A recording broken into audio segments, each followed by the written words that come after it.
kohët e fundit kemi dëgjuar shpesh termin atak paniku, por çfarë është në vërtet një atak paniku?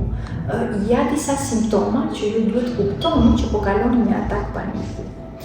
Të cilat janë frymarrje e rënduar, kraharor i rënduar, duar të djersitura, frikë sikur do ndodh diçka e keqe, ankth dhe ndihesh sikur po mbytesh.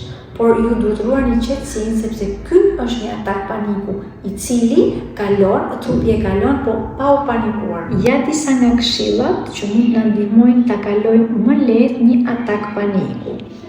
E para është frymarrje e qetë dhe e lehtë, mbushje me frymë dhe nxjerrje në një formë të lehtë.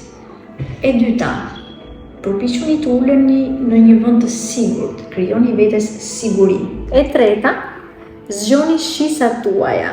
E para, duke nuhatur parfumin që mund të keni hedhur atë ditë. E dyta, duke prekur diçka të sigurt ku jeni.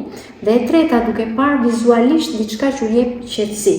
Janë shumë të rëndësishme. Nëse keni një problematik të tillë, unë jam këtu, mund t'ju ndihmoj.